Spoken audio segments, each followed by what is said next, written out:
Vem cá, sua jararaca, tibum, vai embora. O povo, dá-lhe, João, que cobra é essa? Vem cá, sua urutu cruzeiro, tibum, vai embora. E essa, João, é a naja. Vem cá, sua naja, tibum, vai embora. Porque para ele tudo era víbora, tudo é cobra, amém? Até que um dia João estendeu a mão para chamar mais uma cobra, e a boca dele travou. E o povo dizendo, que cobra é essa, João? E ele disse, não é cobra.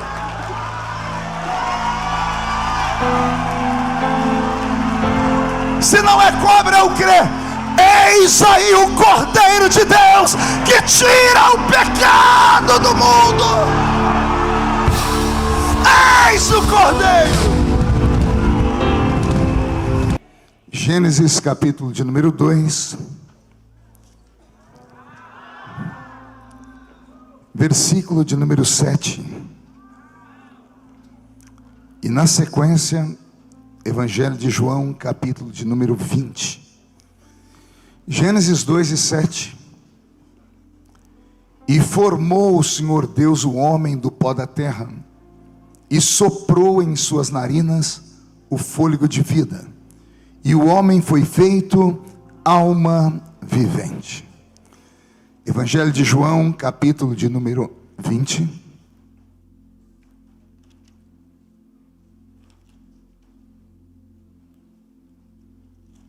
João, capítulo de número 20, versículo de número 22.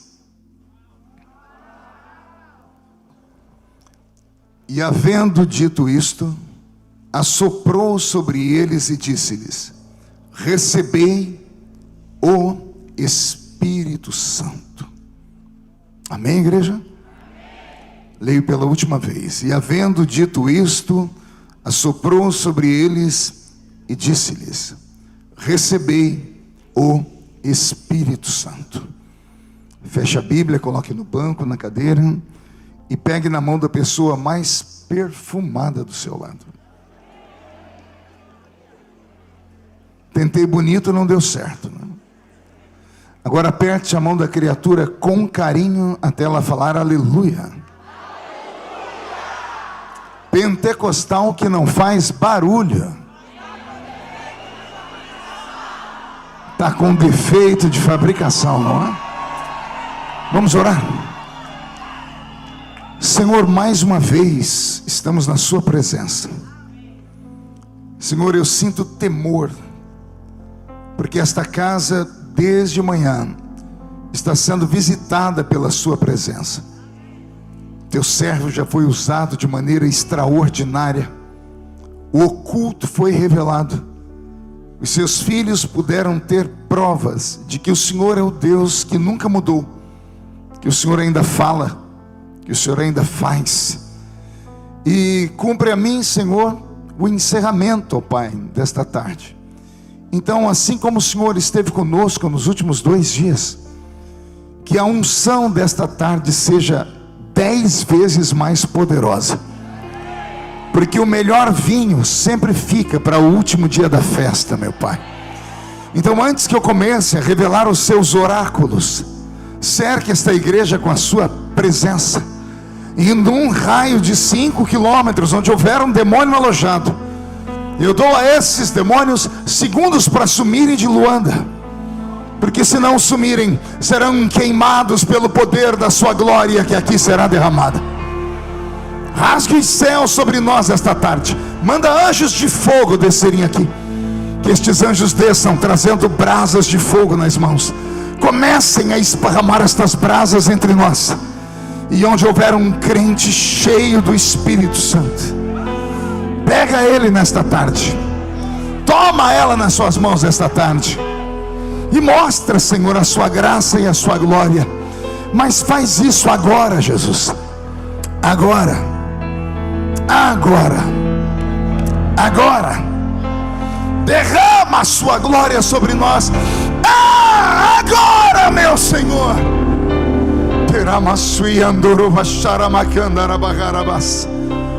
E toca as nossas vidas e nos transforma. Em nome de Jesus, seu Filho, é o que eu te peço agora. E toda a igreja diz. E os que podem, tomem seu assento aplaudindo a Jesus,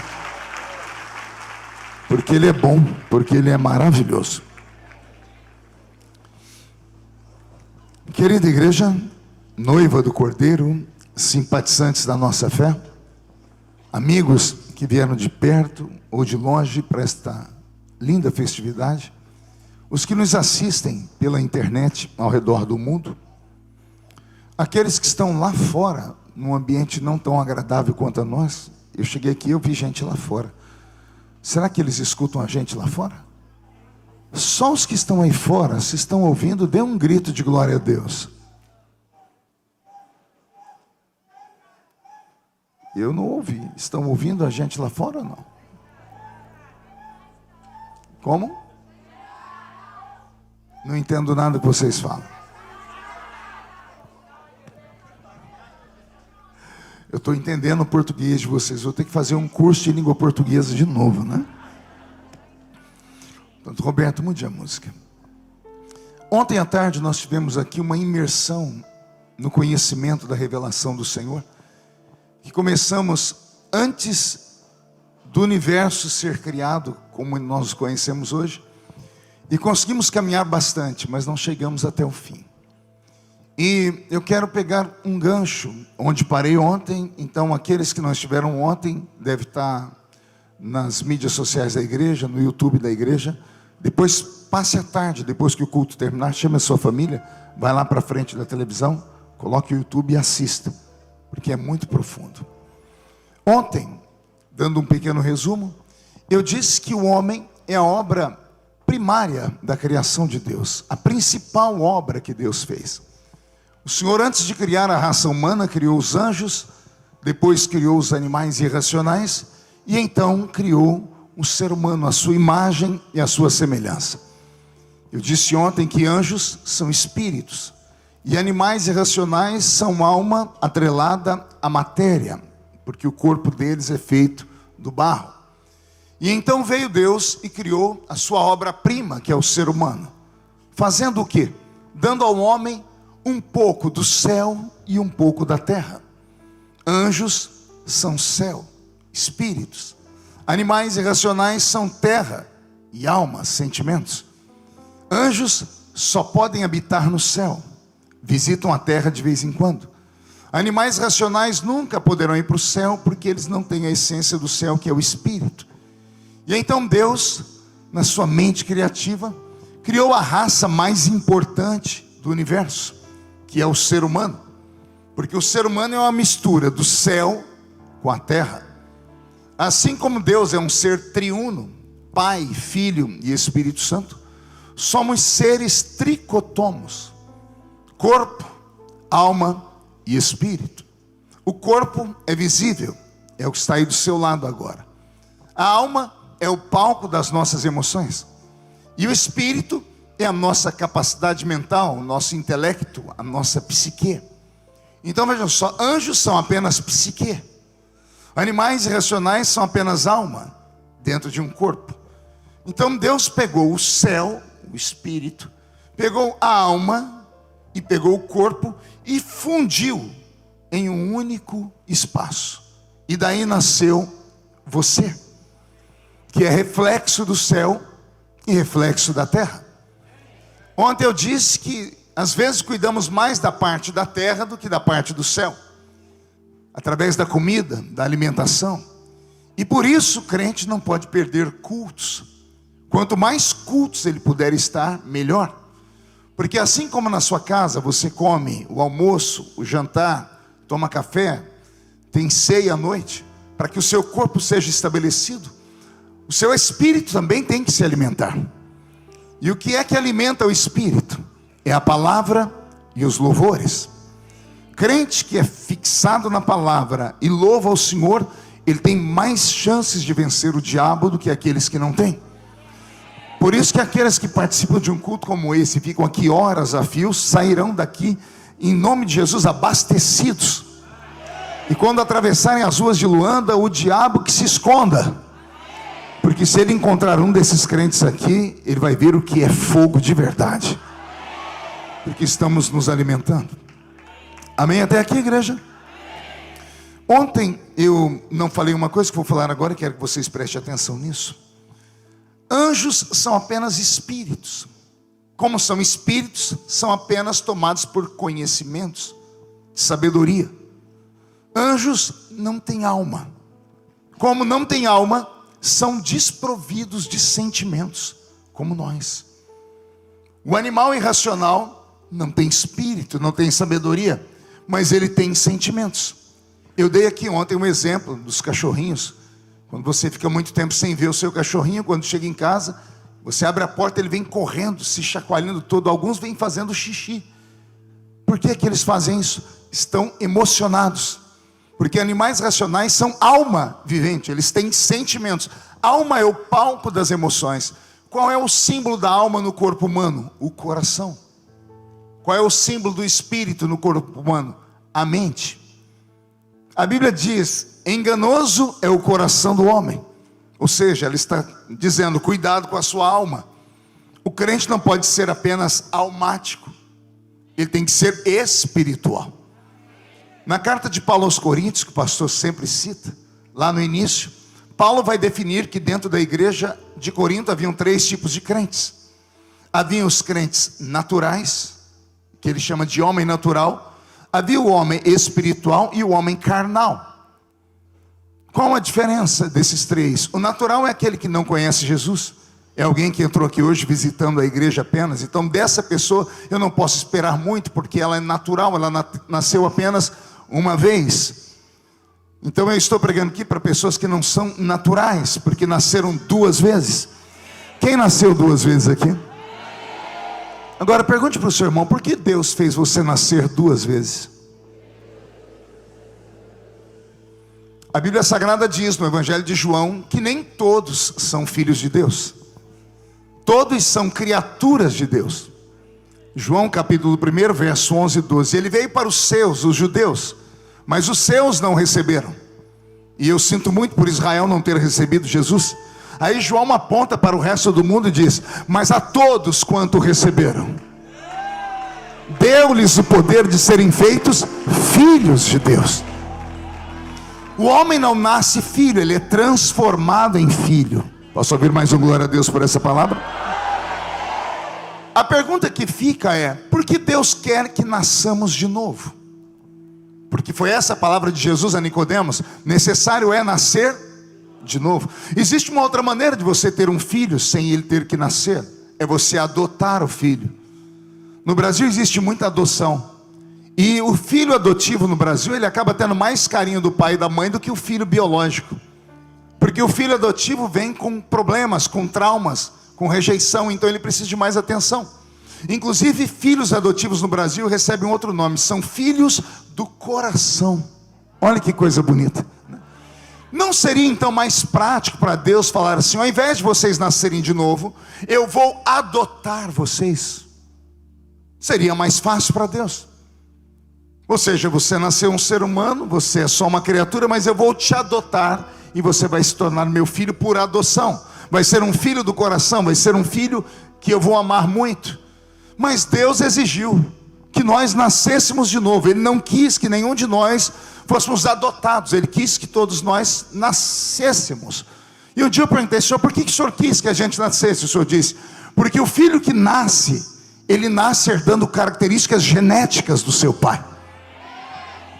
O filho adotivo não tem características genéticas, porque ele foi apenas adotado. Mas o filho legítimo, esse carrega características genéticas do seu pai. Por exemplo, se você olhar do seu lado aí agora, rapidão, à esquerda e à direita, você vai ver uma pessoa muito linda. Você vai ver que esses olhos aí são os olhos do pai. Esse corpinho bonito é o corpinho da mamãe. Essa silhueta que a pessoa tem, herança, tudo isso é herança genética, né? Através do, nós chamamos de DNA, ácido desoxirribonucleico. Olha que palavra difícil, né? Isso é o DNA, ácido desoxirribonucleico, ou seja, somos uma mistura de gerações. Por exemplo, eu tive a minha netinha, a Aurora, e eu não tenho o olho claro, as minhas filhas não têm olhos claros, os genros não têm olhos claros, mas a Aurora nasceu com o olho verde, porque o meu pai tinha o olho azul. Veja só, então características genéticas são impregnadas nas gerações. Amém até aqui? Deus não te adotou, Ele fez você nascer de novo. Pergunte para quê? para você herdar características genéticas dele. Deus fez você nascer de novo por um único motivo. Pergunte qual? Quem aqui é pai, quem aqui é mãe? Lembra quando nasceu o bebê? Ao nascer o bebê, pai e mãe têm visões. Pergunte quais? O bebê nasceu, o pai diz assim: olha, é a minha cara. A mãe diz assim: não é a minha. Aí começa a briga, é a minha. Por fim, o homem sempre vence. E a mulher é obrigada a dizer: eu só carreguei. Mas quem? Não é? Porque pai e mãe olham e vê a cara dele no filho. Aí chega um visitante, olha e diz assim: nossa, que bebê lindo. Tudo mentira. Todo bebê nasce com cara de joelho. Nasce inchado, nasce estranho. Sim ou não? Vamos ser sinceros. Mas todo mundo que vai visitar: nossa, que lindo. Tudo falso. Mas o pai e a mãe olhou e disse: é a minha cara. E a alegria do pai e da mãe é fazer uma coisa. Pergunte o quê? Saiu do hospital com o bebê no braço e disse assim: olha, é a minha cara. Quando você nasceu em Cristo, Deus te tomou nos braços e andou pela eternidade dizendo: olha aqui, ó, é a minha cara. Ela é minha, ele é meu, são meus, herdaram características genéticas minhas. A ciência moderna diz que filhos são capazes de herdar características psicossomáticas dos pais. Por exemplo, o pai é músico, o filho tem a vertente de ser músico, a filha também. Características que não podem ser comprovadas geneticamente, porque não é científico, mas são psicossomáticas. Filhos herdam isso. Você herdou características do seu Deus. Vou te dar uma delas. Diga: dê, pastor. Antes de ser crente, você andava pelas ruas de Luanda, de ombro caído, cabeça caída, morrendo de medo de tudo. Via uma obra de feitiçaria, fazia até o sinal da cruz, corria, emagrecia, tinha depressão profunda. Agora virou crente, ficou valente. Vê uma obra de feitiçaria, vai lá e chuta. Recebe uma palavra maldita, diz assim: vai voltar para você pior. E ainda grita: contra Jacó não vale encantamento. E ainda recita: está escrito, o Senhor me deu poder para pisar sobre toda a obra do diabo. De onde foi que você herdou essa valentia toda? Característica genética do seu Pai Celeste. Só quem é filho do mesmo Deus que eu, não dá um grito, não dá um berro de glória a Deus aqui. Agora, por favor, murche a barriga e estufe o peito. Olhe para a pessoa do seu lado e diga: me respeite, porque eu sou a cara do meu Pai.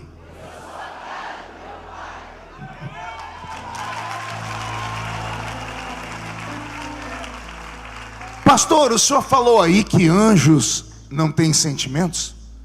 Anjos são seres extremamente metódicos. Foram criados para uma única função. A função para a qual foram criados é a função na qual eles executam até os dias de hoje.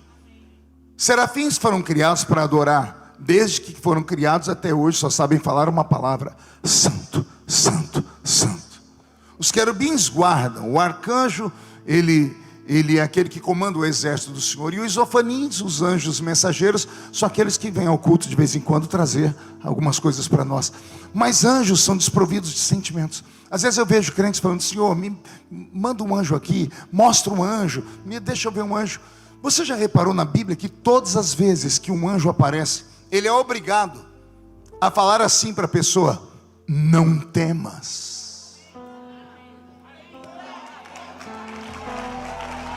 Lembra disso? Há pelo menos 360 manifestações angelicais na Bíblia. Toda vez que um anjo chega, se ele não fala não temas, as pessoas saem tudo correndo. Por quê? Pergunte para mim: por quê, pastor? Porque anjo não tem sentimento. Quando ele vem para executar. E 90% das visitações angelicais eram execuções terríveis. Quem foi que cegou os habitantes de Sodoma e Gomorra? Quem matou os primogênitos do Egito? Davi está chegando em Jerusalém, ele olha para o céu, tem um anjo com uma espada de fogo apontada para Jerusalém. Desesperado, ele vai à eira de Araúna e compra a eira de Araúna e dá um sacrifício a Deus para aplacar a ira, para que o anjo não mate. Anjos são desprovidos de sentimentos. Por isso, o ser humano é a raça perfeita. Anjos são metódicos. Animais são emoção e carne, vivem por instinto. O ser humano tem sabedoria, tem instinto, tem alma, tem o corpo. O ser humano é perfeito. Eu disse ontem uma palavra bonita e vou repetir aqui: anjo só pode morar lá e animal irracional só pode morar aqui. Anjo não pode morar aqui, ele vem, visita e volta. Porque tudo que se separa daquilo que foi criado perde a essência. Se ficarem muito tempo aqui, eles perdem o brilho e se transformam em demônios. Tem que chegar diante de Deus e se abastecer com a glória dele. Animais racionais nunca poderão ir para o céu porque não tem matéria. Aí Deus cria a única raça que vive na terra e vai viver no céu. Tem alguém que pertence a essa raça aqui? Os anjos são tão poderosos e importantes, mas olha o que Deus fez depois que nos criou. O Senhor ele tornou eles serviçais da raça humana. Anjos são espíritos ministradores que ministram a favor daqueles que hão de herdar a salvação. Então tem um anjo do seu lado. Aliás, eu vou falar uma coisa que meio maluca. Se é verdade que tem um anjo do lado de cada crente, alguém acredita nisso? Alguém lembra de Pedro saindo da prisão e chegando na casa dos irmãos? A menina abriu o olho mágico da porta, viu Pedro e não abriu a porta, voltou correndo dizendo assim: Pedro está aí. As irmãs estavam orando dizendo: não, deve ser o anjo de Pedro. Pedro está preso na cadeia. A cultura dos judeus acredita que tem um anjo que é a cara da gente. Pense num anjo bonitão, é o seu, a sua cara. Agora, anjo não é onipresente, nem é onipotente, nem é onisciente. Como eles não são onipresentes e nem oniscientes, está acontecendo uma coisa interessante aqui nessa manhã, nessa tarde. Pergunte o quê? Existe dois cultos aqui. Um é o nosso, na esfera da terra, e o outro é o dos anjos que estão aqui em cima. Segure. Para cada crente tem um anjo. O anjo que cuida de mim está encontrando o seu hoje. E faz muito tempo que eles não se veem, porque eles habitavam juntos no céu. Mas um saiu para me guardar no Brasil, o outro saiu para te guardar em Angola. Pense a alegria deles aqui em cima, se abraçando, conversando, e ele dizendo: e aí, como é que tá as coisas? Deus me mandou aqui para Angola e eu estou cuidando daquela bênção lá. Eu estou cuidando do profeta. E aí, como é que é cuidar do profeta? Não é fácil não, é luta terrível. E você? Eu sou o anjo do Feliciano, né? Olha, cheio de esparadrapo, né? Guerra diária. Mas até aqui o Senhor tem ajudado essa turma. O apóstolo São Paulo disse na carta aos Coríntios, no capítulo 11, para as mulheres tomarem cuidado no culto, porque enquanto o culto está acontecendo, os anjos estão caminhando no meio da igreja. Por quê? Trazendo as respostas, ou podem vir executar juízo. Não, fique tranquilo, não contra você, mas contra os espíritos malignos que estão oprimindo você. E é claro que para isso você tem que adorar Jesus na intensidade da sua fé. Quem entendeu até aqui, diga: eu entendi. Pois bem, ontem fizemos um resumo disso. Aí então Deus faz o ser humano do pó da terra e cria o ser humano a partir de si mesmo. O homem é feito do pó e é criado do espírito. Ao ser criado, Deus sopra nas narinas do homem. E o que é que Deus dá ao homem? Ele não dá ao homem apenas a vida, ele coloca-se a si mesmo dentro do ser humano. E Adão se levanta. A Bíblia Sagrada diz que Adão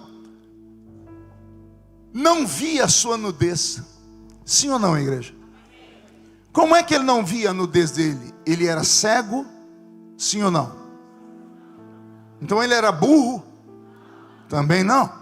Então por que Adão não via a sua nudez? Pergunte a mim, por que não, pastor? Beto, mude a música. Porque o corpo de Adão, embora fosse como o nosso, de carne e osso, ele era extremamente puro e santo. Ao soprar Deus dentro de Adão e colocar a sua divindade, a sua glória dentro do homem, o homem passou a brilhar como os anjos.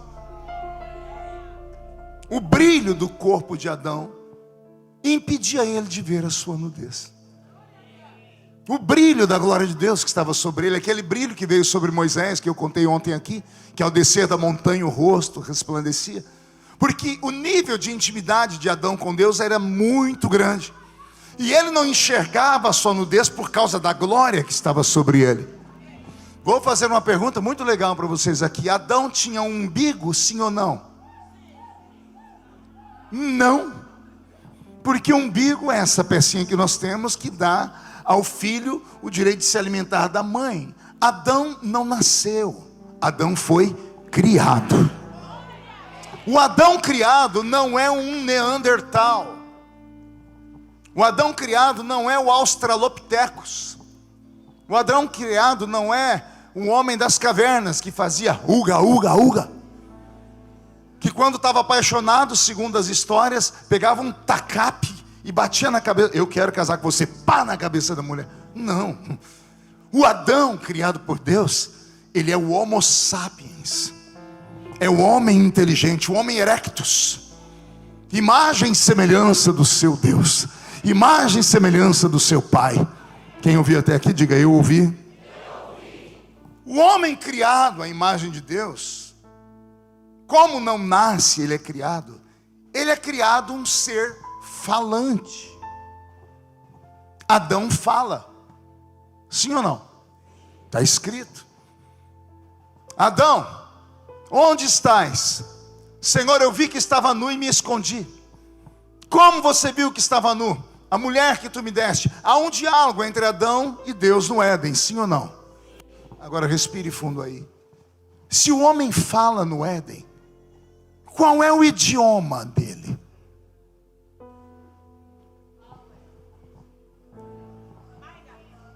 Qual é o idioma de Adão?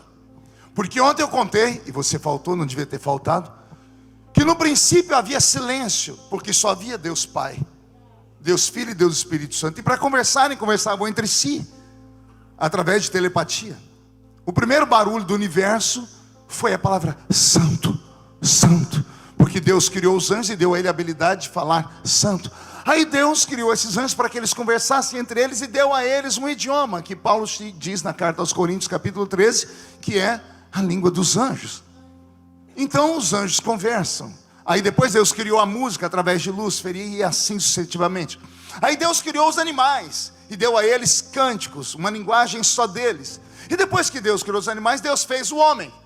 E o homem é a imagem e semelhança de quem? O homem é filho de quem? O homem é criado um ser falante. O homem fala. Qual é o idioma do homem?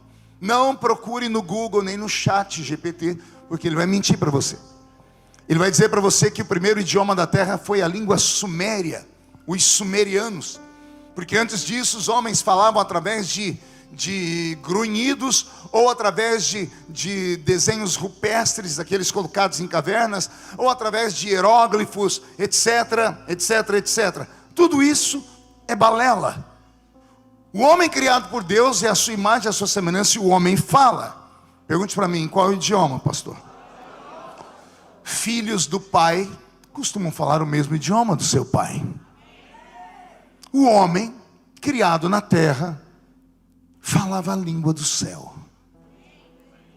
O homem criado na terra falava o idioma do céu, o idioma dos seres inteligentes. E qual era o idioma dos seres inteligentes? O primeiro idioma criado por Deus no céu: a língua dos anjos. O que eu vou te dar agora é muito profundo. O Pentecoste, ele não é só um sinal. Ele não é só um vislumbre de uma história. O Pentecoste é uma devolução parcial da autoridade original do homem lá no Éden. Adão falava com Deus na língua dos seres espirituais. Quando o homem foi feito, tudo que havia no céu, Deus deu ao homem. Deus deu autoridade ao homem. Para vocês terem uma idade, o homem não podia morrer, sim ou não? Deus determinou, vai morrer se comer do fruto, se pecar, amém? Enquanto não pecava, ele não podia morrer, sim ou não? Então quer dizer que ele podia respirar debaixo da água?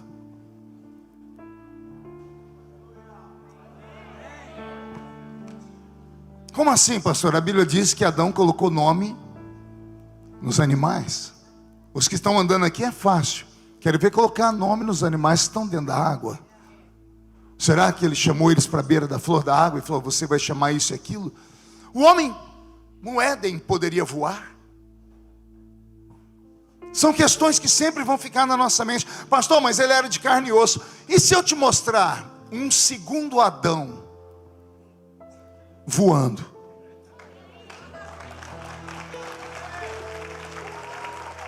num corpo de carne e osso. Quer ser transportado lá para o Novo Testamento comigo? Quer chegar perto do Monte Tabor?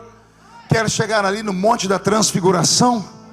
Quer ver Jesus encarnado, Deus encarnado, carne e osso, 33 anos? Está ele ali de pé dizendo: Pedro, Tiago e João, fiquem aqui, não corram. Aí a Bíblia diz que Jesus se afasta deles a distância de um tiro de flecha, 28 metros. Jesus abre os braços e a Bíblia diz que o corpo dele começa a resplandecer. Não, a matéria não foi transformada em espírito. Jesus não ficou translúcido, nada disso. O corpo de carne e osso dele começou a vibrar e entrar num estado de glória. Em que estado? O estado do primeiro corpo de Adão lá no Éden. E aí a Bíblia diz que o céu se abriu. Por que Jesus teve que... Por que o corpo dele fez isso? Porque Jesus era um homem santo. Mas quando o céu se abriu e a glória do céu foi se aproximando, aquilo potencializou a santidade dele e reverberou através do seu corpo. Assim como acontecia com Adão, quando Deus descia ao Éden e o corpo dele brilhava e ele não conseguia enxergar a sua nudez. Adão, ele é esse ser poderoso em Deus, assim como Jesus, que ali no Monte da Transfiguração não apenas brilhou, mas se elevou do chão para falar com Moisés e Elias aqui. Nós vamos encontrar Jesus ressuscitado, não glorificado. Atos capítulo 1, Jesus está ressuscitado. Diga, ressuscitado. Diga para o seu irmão, não glorificado. Alguém lembra disso ou não? Jesus saiu da tumba e arrastou da tumba um corpo de carne e osso. Um corpo de carne e osso ressuscitado. Só que o corpo ressuscitado dele atravessava a parede. O corpo ressuscitado comia peixe. E o corpo ressuscitado flutuou em Atos capítulo 1. E foi subindo ao céu até que uma nuvem o ocultou. Alguém entende isso? Adão era assim. Por isso que quando você chegar no céu e você me vê lá, se você me vê correndo atrás de um cidadão, e não só eu, uma fila atrás de mim, todo mundo correndo atrás de Adão, só para dar um cascudo na cabeça dele, falar: por que você foi comer o fruto, miserável? Olha que coisa bela, esse era Adão. Quando o homem pecou, ele começou a se afastar de Deus. O que é o pecado? É aquilo que nos afasta de Deus. O homem foi se afastando de Deus, saiu do Éden. E o homem que saiu do Éden continuou pecando. O homem pecou tanto, mas tanto, que um dia Deus levantou um descendente de Adão e disse assim: o meu espírito não contenderá mais com a raça humana. Ou seja, o meu espírito não vai mais insistir com vocês. O meu espírito não vai ficar mais dentro de vocês. Alguém lembra para quem foi que Deus disse isso? Noé. E depois de Noé vem o dilúvio. E depois do dilúvio vem uma nova safra de seres humanos em quem Deus acreditava que estava tudo resolvido. Mas a raça humana continua pecando. Aí chegamos num lugar chamado Torre de... Não ouvi, Torre de... E na Torre de Babel há um homem chamado Nimrod, que a Bíblia diz, um poderoso caçador diante do Senhor. Isso não é elogio. Poderoso caçador significa assassino. Um assassino. A história diz que Nimrod matou o próprio pai para ter relações com a sua mãe e ter filhos com ela. A raça humana que se ergueu da terra, porque Deus retirou o Espírito Santo da terra, era uma raça animalesca. O ser humano sem a presença de Deus, ele se torna quase que um ser irracional. Aliás, o homem na sua fúria, no ódio, quando ele se destempera, quando ele entra em desespero, ele perde a sua parte divina e ele se torna um animal irracional. Ele mata, ele assassina, ele trai, ele abandona. Se você for numa cadeia hoje para visitar um preso que matou a esposa, ou alguém assim, perguntar: por que você está preso? Assim, eu matei a minha esposa. Você vai perguntar: por que você fez isso? 99% das pessoas respondem assim: eu nem sei, quando eu vi já tinha feito. Quem já ouviu essa história? É mentira deles? Não, não é mentira. Será que só eu aqui, num momento de raiva, joguei um copo no chão ou um prato na parede? Alguém já fez isso aqui? Alguém na hora da raiva bateu firme, ficou com ódio? Alguém aqui já desejou a morte de alguém? Ora, o que é isso? É um instinto, é um nado animalesco. O instinto faz o ser humano lutar pela sua sobrevivência. Alguns, para sobreviverem, matam. Outros não tem nem força para matar, então se matam. Isso é um instinto, é um lado humano. O ser humano, sem a presença do Espírito Santo, se tornou um animal irracional. E ao se tornar um animal irracional, Deus olhou para a terra e disse assim: não vou deixar nenhum resquício mais da minha glória sobre o homem. E lá na Torre de Babel, quando Deus viu que o homem levantou uma torre que ia tocar os céus, com a seguinte proposta: construamos a torre para Deus nunca mais destruir a terra. Caso ele venha destruir com água, a gente tem um lugar para se abrigar. O homem estava chamando Deus de mentiroso, porque Deus disse a Noé: colocarei o meu arco no céu, para que todas as vezes que eu olhar o arco, eu segure a chuva, para que não haja mais aquilo que aconteceu como dilúvio. O homem chamou Deus de mentiroso ao falar: construamos uma torre. A ira de Deus foi tão grande que Deus deu um salto no seu trono e gritou: eia, desçamos e confundamos a língua dos homens. Diga comigo: confundamos. No original em que a Bíblia foi escrita, a palavra confundir significa retirar.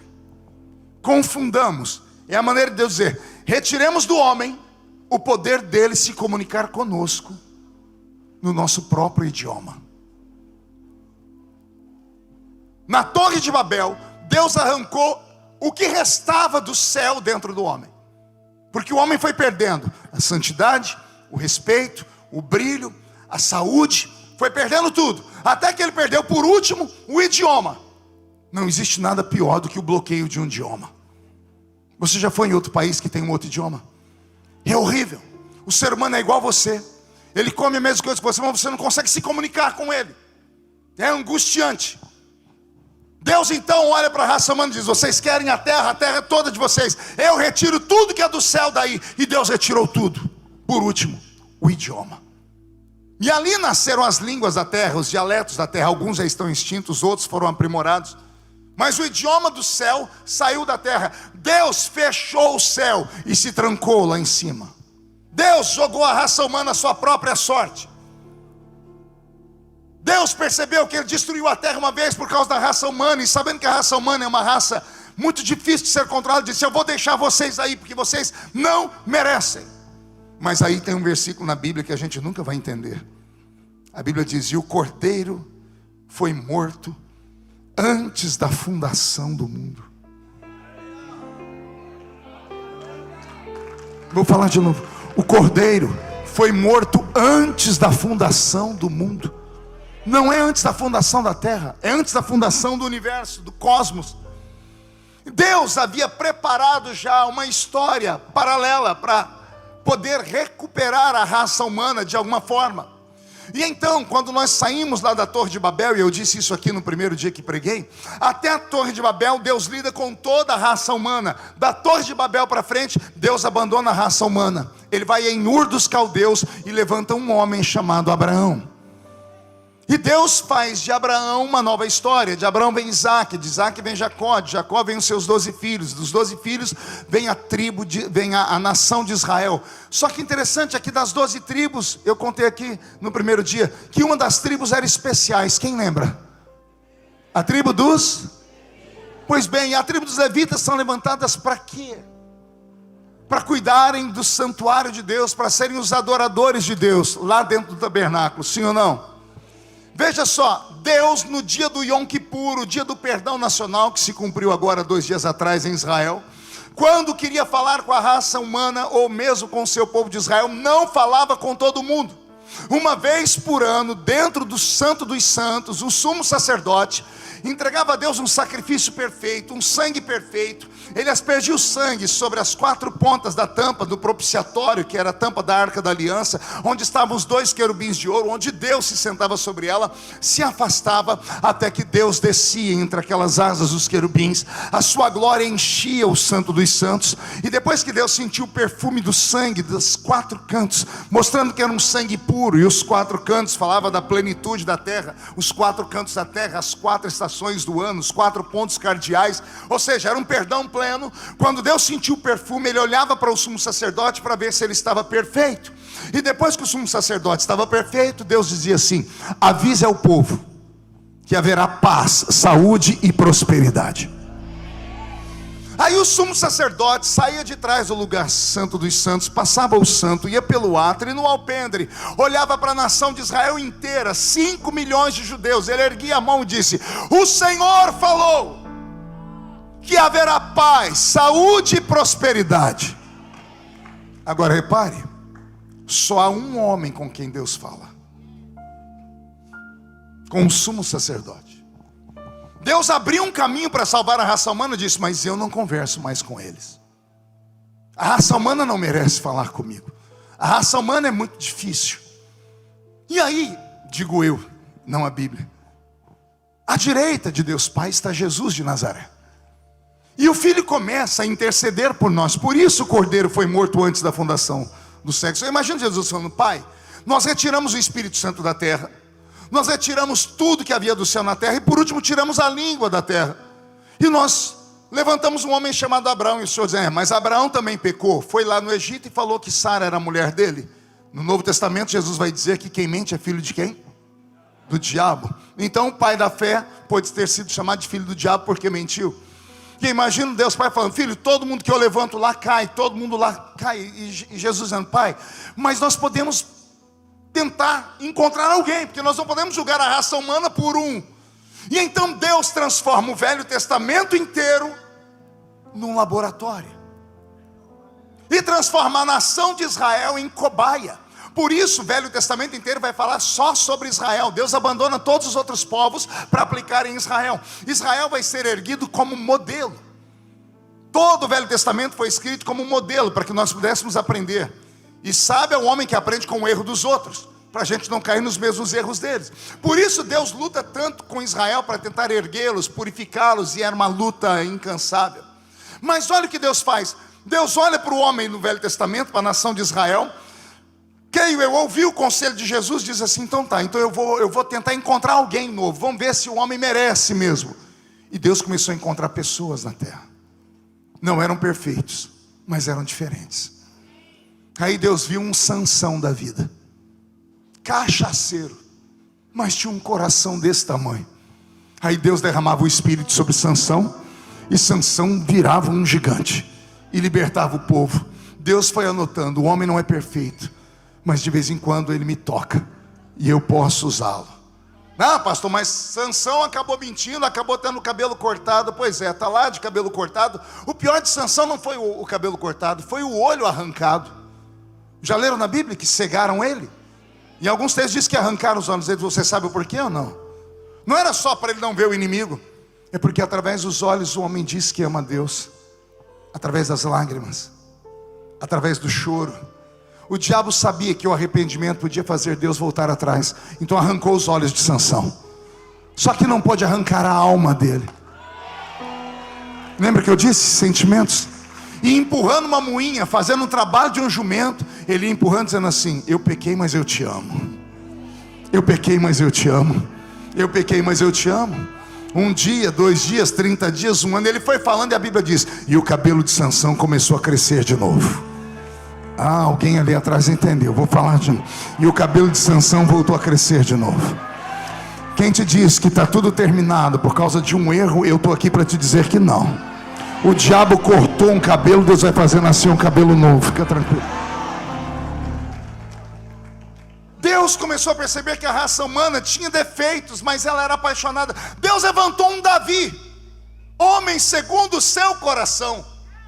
O Davi mandou matar o marido de uma mulher para dormir com a mulher do camarada. Aliás, já tinha dormido, já tinha adulterado, para esconder o filho. Mesmo sendo adúltero, mesmo sendo assassino, Deus não matou Davi. Pergunte por quê.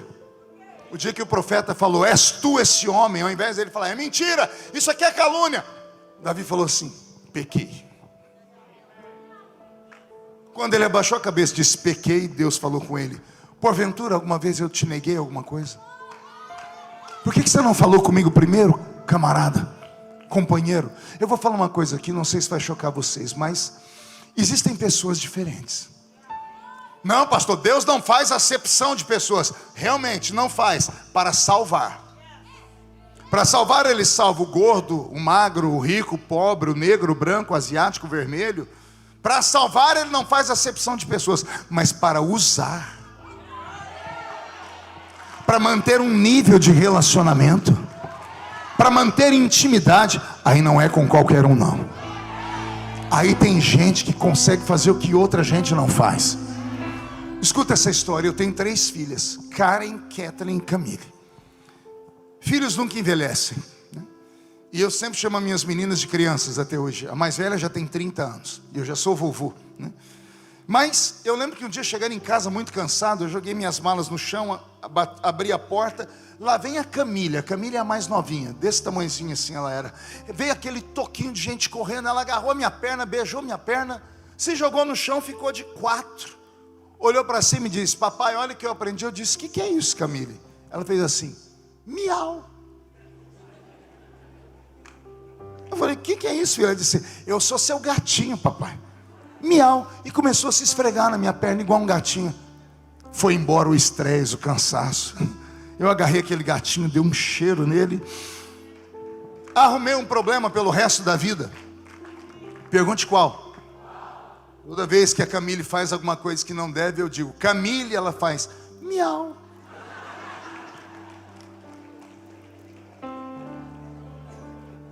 Um amigo meu, pastor, ficou comigo, profeta, uma vez, um dia todo. No final do dia ele falou assim: vi que a sua casa é igual a minha. Eu disse: por quê? Você também tem uma filha predileta, né? Eu disse: eu não. Eu aprendi na minha vida que filho é filho, e o que uma tem aqui, toda essa. Ele diz: não, é que você não percebe. Eu disse: não percebo o quê? Você abraçou mais a pequena, beijou mais a pequena, colocou ela no seu colo. Eu disse: amigo, a sua perspectiva de visão está errada. Ele disse: por quê? Eu falei: uai, eu não saí de perto de você em nenhum momento. As 3 filhas estavam lá. Não fui eu que fui até a Camille. Não fui eu que fui beijar a Camille. Não fui eu que falei: vem cá no meu colo. Foi ela que veio espontaneamente. Ela que me beijou, ela que me abraçou. Detalhe, as outras 2 podiam fazer isso também. Só que cada uma tem um temperamento. Uma é mais chatinha, a outra é mais assim. A Camille não, se ela chegar aqui em 5 minutos, ela ganha todos vocês aqui. Camille está terminando de se formar em medicina, vai ser médica, mas é levita na casa do Senhor, canta. Até hoje, quando temos algum problema em casa, as outras falam: Camille, pede para o pai. Não é que eu amo mais Camille do que as outras, é que a Camille encontrou um atalho para o meu coração. Vou dar a resposta. Todos são filhos do mesmo pai aqui. O problema é que tem filho que se joga no colo do pai. E tem você, esse filhinho chatinho, de braço cruzado, nariz empinado. Se aqui é lugar de ovelha, você é uma girafa.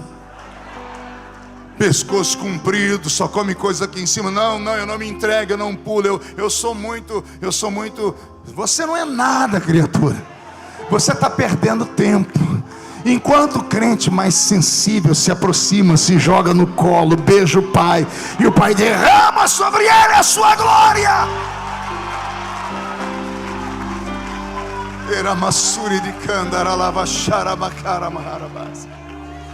Você está entendendo o que eu estou dizendo? Todos temos erros e defeitos, mas tem uns que são mais apaixonados. São uns que querem mais, tem alguns que querem mais, tem alguns que lutam para receber. Davi tinha defeito, mas ele era sincero. Tem um texto de Davi que toda vez que eu recito ele, eu me emociono. Vou me emocionar de novo. Davi está andando dentro do palácio dele. Ele abre uma porta, ele não encontra. Ele abre uma sala, ele não encontra. Ele abre a porta do banheiro, ele não encontra. Ele vai no cantinho da oração, ele não encontra. Aí ele dobra o joelho e diz: Senhor, eu sei que eu pequei, mas se o Senhor quer tirar alguma coisa de mim, tira o reino, tira a riqueza, mas não tires de mim a sua presença. Eu te procurei no quarto e não te achei. Eu te procurei na sala e não te achei. Senhor, não retires de mim a sua presença. Lá no céu, Jesus acotovelando o pai, dizendo: não estou falando, pai? Eles têm defeitos, mas alguns merecem receber o céu de volta. Deus ficou feliz e começou a levantar mais gente. E o Espírito Santo no Velho Testamento foi derramado sobre 3 categorias de pessoas: reis, sacerdotes e profetas. Cada um deles com uma missão. A missão do sacerdote, ouvir o povo e falar com Deus. A missão do profeta, ouvir Deus e falar com o povo. A missão do rei, sustentar o profeta e o sacerdote. Que nesta manhã ou tarde Deus derrame essas 3 unções aqui. Um seja erguido para ouvir o povo, o outro seja erguido para ouvir Deus, e que Jesus levante alguém para sustentar a gente aqui. Uma unção de prosperidade e de riqueza. Alguém quer? Então pega e dá um grito de glória.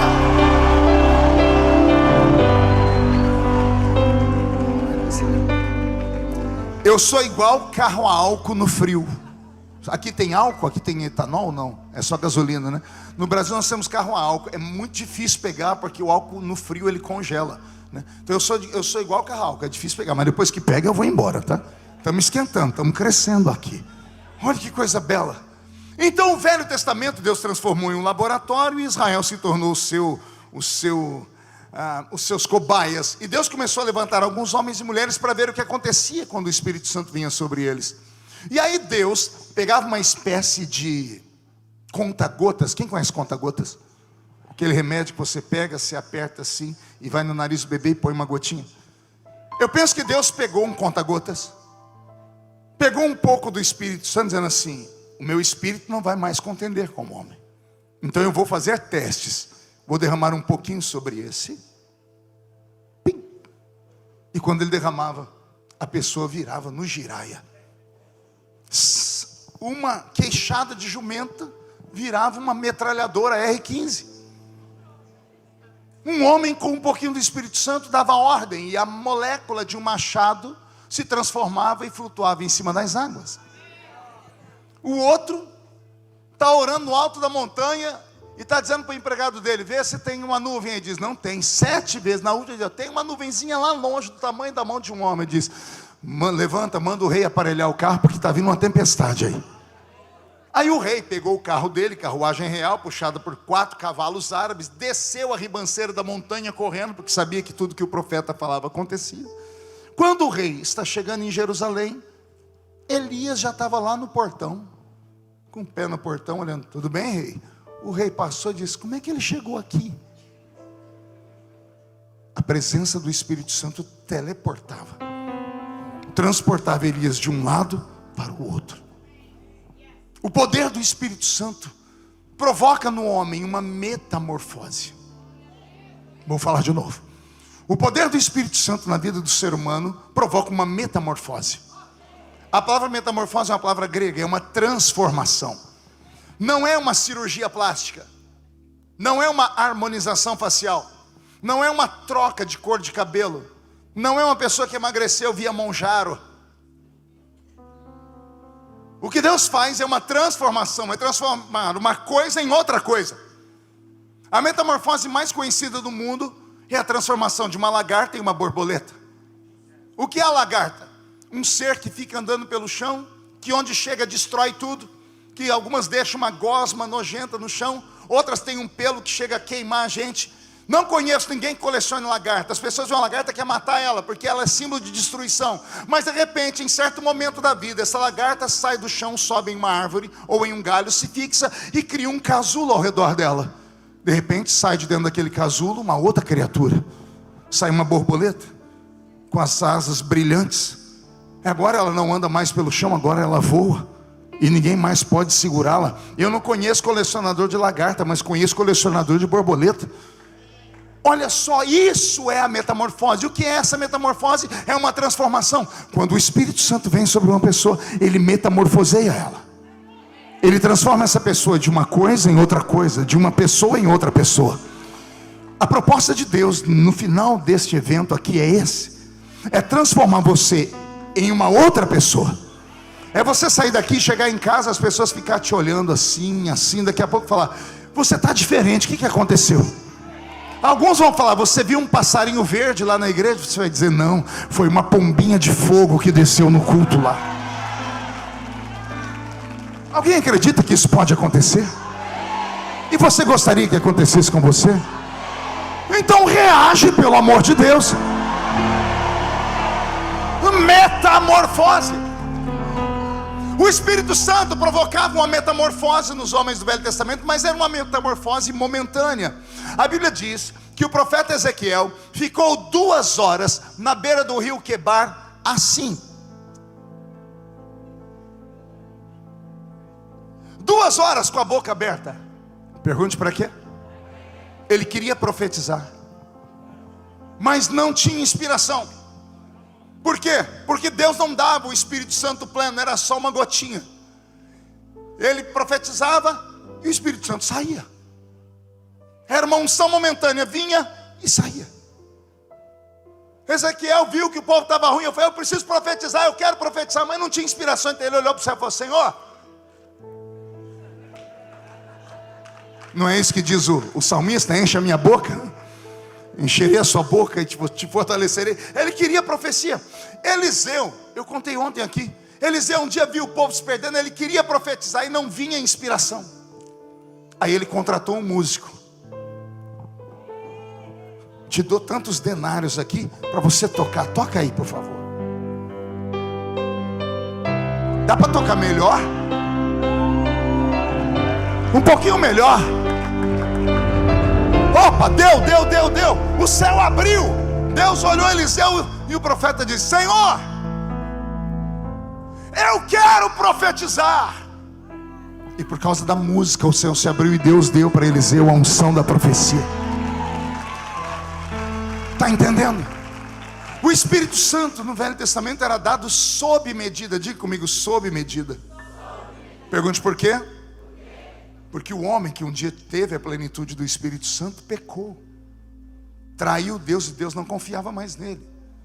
Então agora existe uma trajetória para que o homem receba de volta. Estamos caminhando. Chegamos 835 anos antes de Jesus nascer. Israel está vivendo o seu pior momento.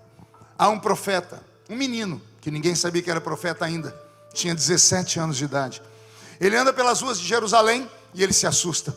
As pessoas estão deitadas no chão quente. Bebês são colocados no chão quente para que o sol queime as crianças e as crianças berrem. Ovelhas e vacas cadavélicas, pura pele e osso, estão no meio do povo, balindo, mugindo com dificuldade porque estão morrendo. Tudo isso foi feito a propósito. Os sacerdotes disseram, Deus está irado conosco, todos precisamos chorar e nos humilhar. A Bíblia diz que os recém-casados deixaram a lua de mel e foram para o meio da rua também. Os velhos rasgaram as roupas, rasparam as cabeças. As pessoas jogaram poeira na cabeça. E quando a nação inteira estava desse jeito, Deus se levantou. Deus disse, recebi o sacrifício. Menino, levanta, sobe em uma pedra, porque você vai profetizar. Mas eu, Senhor, é você, menino. E levanta o menino, o nome dele é Joel. Ele põe a mão em volta da boca e o Senhor diz, vou derramar o meu espírito. E pinga o Espírito Santo sobre ele. Joel abre a boca e começa a dizer, assim diz o Senhor, há de ser que nos últimos dias derramarei do meu espírito sobre toda a carne. Vossos filhos e vossas filhas profetizarão, vossos jovens terão visões, vossos velhos sonharão sonhos. Naqueles dias, diz o Senhor, derramarei do meu espírito sobre os meus servos, sobre as minhas servas, sobre os que estão perto e sobre os que estão longe. E então o sol se converterá em trevas, e a lua se converterá em sangue, e o poderoso dia do Senhor chegará. Esta profecia foi arrebatadora, porém problemática. Pergunte por quê? Até então o homem só recebe o Espírito Santo em gotas, sob medida. Aí vem um menino e diz que Deus vai derramar a plenitude. Até então o Espírito Santo é derramado sobre um ou outro separado. Agora o menino está dizendo que toda a carne vai receber o Espírito Santo. Deus pensa que tendo falado isso ele vai conquistar o povo. Aí que o povo se aprofunda mais em pecado mesmo. Se aprofundaram tanto que quando encerramos o ciclo de Malaquias, Deus volta para o céu, se tranca lá dentro de novo dizendo, não adianta. A raça humana não merece a minha glória, nem a minha presença, nem o envolvimento com o meu espírito. E entre Malaquias e Mateus, o Velho e o Novo Testamento, temos um período chamado de interbíblico, 400 anos de silêncio divino. Por 400 anos Deus não falou com a raça humana. Por 400 anos não houve profetas, não houve curas, os anjos não desceram na terra. O anjo do Senhor, aquela figura angelical, Deus manifestando em forma de anjo, estado teofânico, não veio à terra. Aquela nuvem, a Shekinah, que eu quero que ela troveje aqui daqui a pouco, ela não veio mais. 400 anos de silêncio. Por quê? Porque Deus mais uma vez desistiu da raça humana. Mas está escrito: não sou homem para mentir, nem filho do homem para me arrepender do que eu falo. De repente, 400 anos depois, lá na eternidade, o Cordeiro: Pai, vamos dar mais uma chance. Não podemos julgar todos por um, vamos dar mais uma chance. E Jesus convence o Pai mais uma vez. E de repente, respira fundo aí, o portão de Jerusalém se abre. 400 anos de miséria, Israel está oprimido pelos romanos, e vai entrando um homem esquisito. Esse sim parece um Neandertal. Roupa feita de pelo de animal, cabelo desgrenhado e barba desse tamanho. Por causa da sua dieta, era magrelo, pura pele e osso. Ele só comia gafanhoto e mel silvestre. Ele entra em Israel, e quando alguém pergunta: o que é que você faz aqui? Ele diz: é chegado o reino de Deus na terra. Aí pergunta para ele: você é o Messias? Ele diz: eu não, eu sou só a voz do que clama no deserto. E o que é que você tem para pregar para nós? Eu trago boas novas. E qual é a boas novas? É essa: raça de víboras, quem vos ensinou a fugir da ira de Deus? Era para terem matado ele, sim ou não? Mas o povo estava tão carente de ouvir Deus. Fazia 400 anos que nenhum profeta se levantava, que o povo disse: Deus está falando conosco. Alguém se lembrou do que está escrito: eu bato e açoito só aqueles a quem eu amo. Alguém disse: Deus ainda está nos amando. Um profeta apareceu, e esse profeta foi crescendo tanto que ele foi expulso de Jerusalém por Herodes, que não aceitou, que ele colocou o dedo no nariz de Herodes, dizendo que ele era um adúltero. Aí fecharam as portas de Jerusalém, e esse profeta abriu uma igreja na beira do Rio Jordão. Ele tinha 200 outros discípulos. O culto dele era muito rápido, e ele batizava 5.000 pessoas por dia com os seus discípulos. E detalhe é que ele chamava todo mundo pelo mesmo nome. Pergunte qual? Víbora, cobra.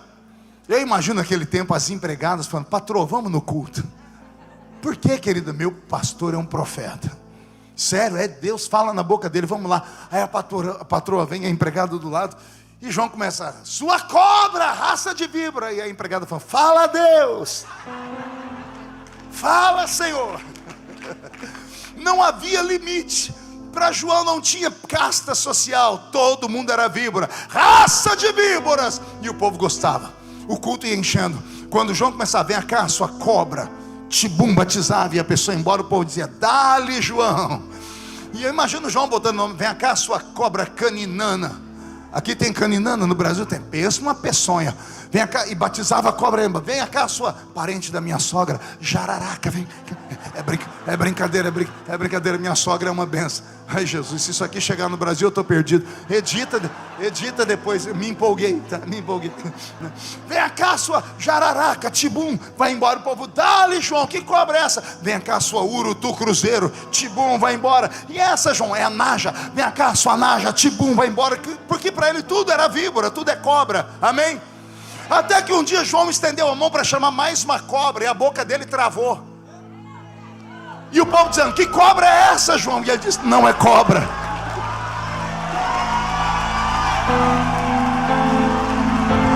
Se não é cobra, é o quê? Eis aí o Cordeiro de Deus, que tira o pecado do mundo. Eis o Cordeiro.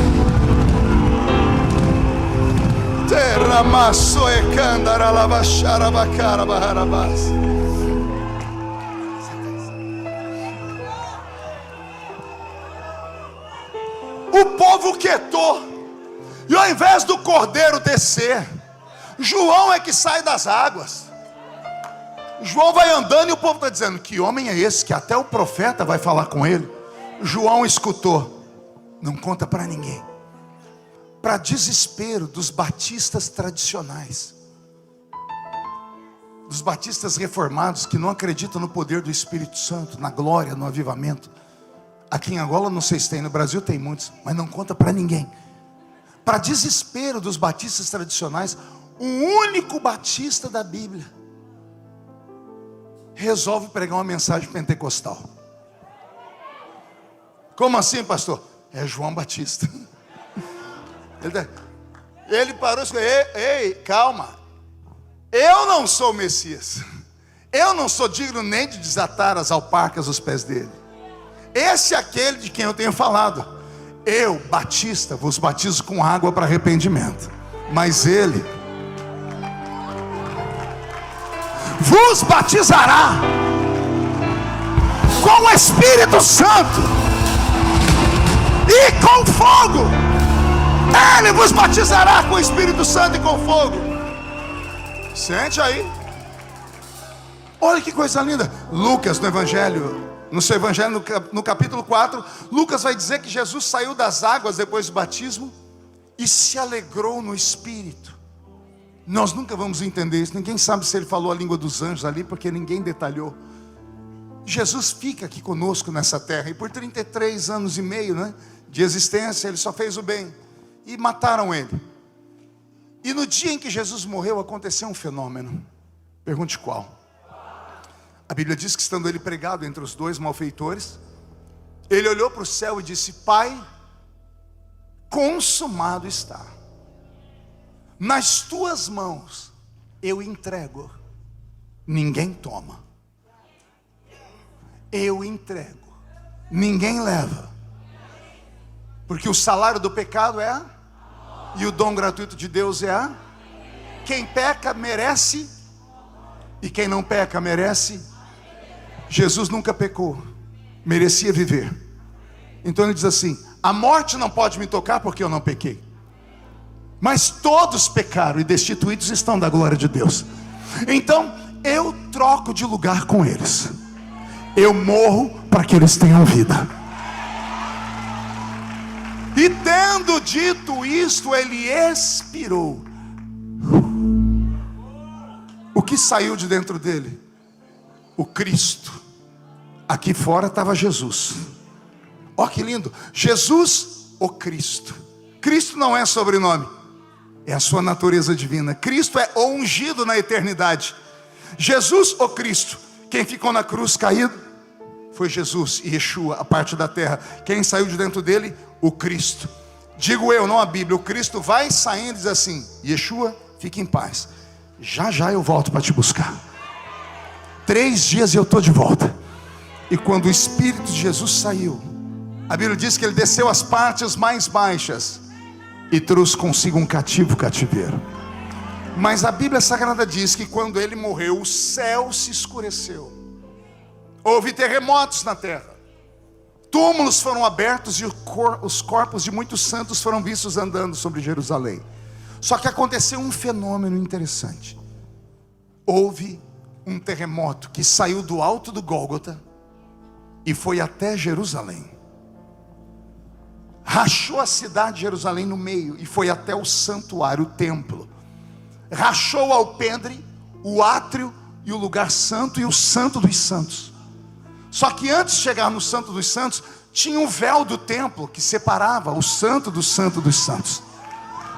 O véu do templo não era véu, ele era feito com um couro de animais. Ele pesava 1 tonelada, precisava de uma junta de bois para ser arrastado no deserto.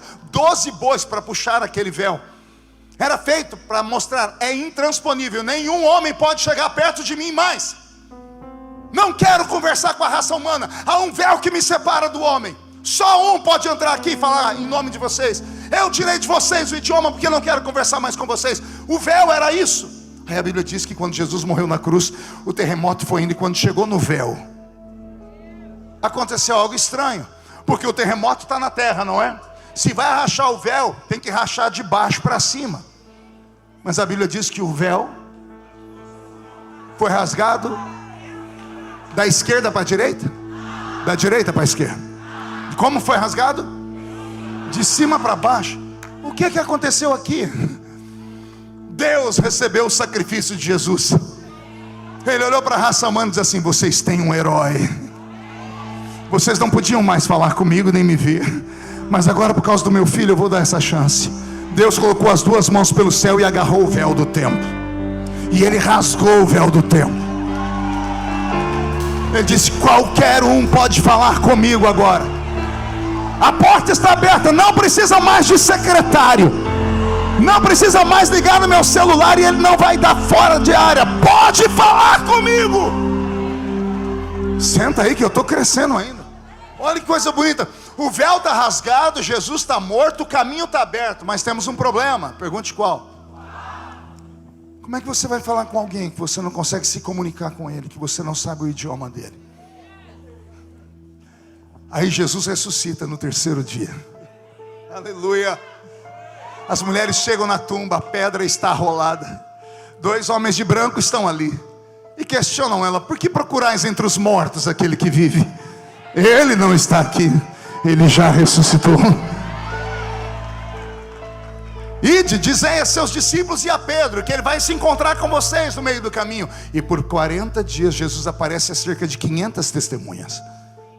Ele não apenas apareceu dizendo: gente, estou vivo, tá? Tem um mistério aqui. Pergunte qual? Ele apareceu e marcou um encontro com eles. Pergunte: como o senhor sabe? Como é que ele ajuntou aquele povo no pé da montanha, em Atos dos Apóstolos, capítulo 1? Só que ele não marcou só um encontro, ele marcou 2. Pergunte qual? O de João, capítulo 20. Ele marcou um encontro com todos e marcou um encontro com os seus xodós. Alguém conhece a palavra xodó? É uma coisa fofa, uma coisa só sua? Lembra que eu disse? Para 500, para todos aqueles que o conheceram.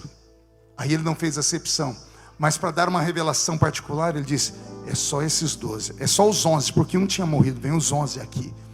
Jesus, nesses 40 dias, marcou 2 encontros, uns com os discípulos e outros com a multidão. João capítulo 20 antecede o capítulo 1 de Atos dos Apóstolos, é nessa sequência mesmo. Primeiro ele se reuniu com seus discípulos, ele colocou os 11 aqui, está todo mundo olhando para ele. E de repente ele faz assim.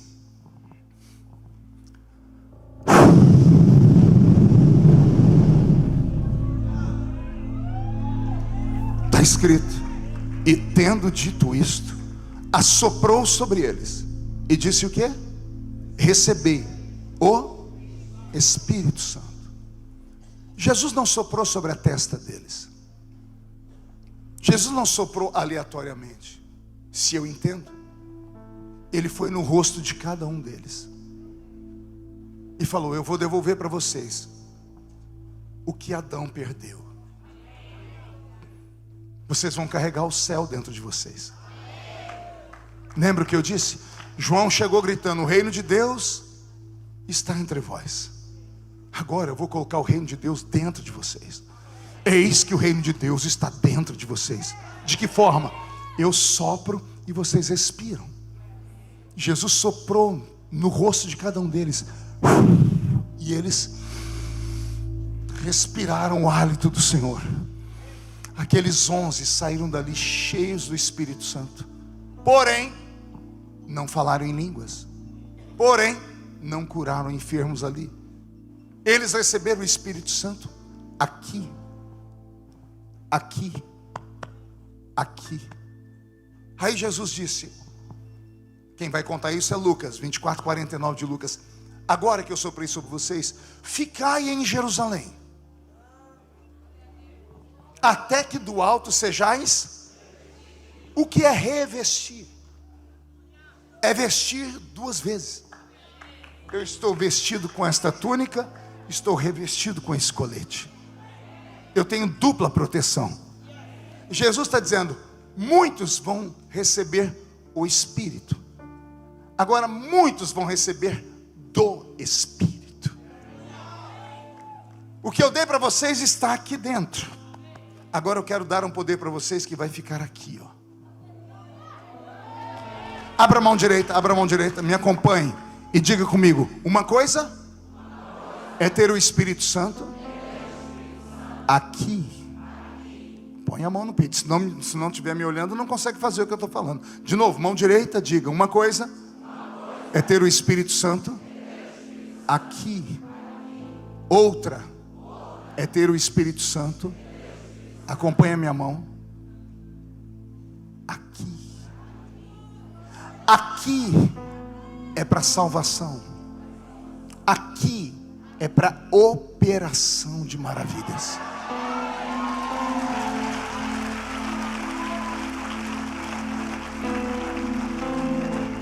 Aí a pergunta: pastor, os batistas que o senhor falou que não acreditam nesse poder do Espírito Santo vão para o céu? Vão. Mas eles não falam em línguas? Mas vão. Por quê? Porque a salvação não é pelos dons. A salvação é pela fé, é a graça. Para ser salvo tem que ter o Espírito Santo aqui.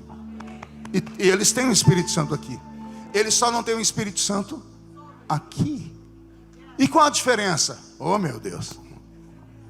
Pedro só tinha o Espírito Santo aqui, só negava Jesus, afundava nas águas, arrumava a espada. Jesus chamou ele de endemoniado. Para trás de mim, Satanás. Aí Pedro recebeu aqui. Olha a sombra dele curando os enfermos. Olha ele saltando no meio de uma multidão e pregando extraordinariamente. Vocês estão entendendo? Aí em João capítulo 20, Jesus sopra e devolve para eles parte do que Adão tinha lá no Éden, que era a presença que Deus soprou nas narinas do homem e deu. Mas Jesus disse: ficai em Jerusalém. E quando eles estavam em Jerusalém, aconteceu um fenômeno. Vou deixar a Bíblia falar. Estavam todos reunidos no mesmo lugar, quando de repente veio do céu um som, como de um barulho de um vento forte e impetuoso, que encheu a casa onde estavam assentados. Foram vistos por eles línguas repartidas como que de fogo, as quais pousaram sobre cada um deles.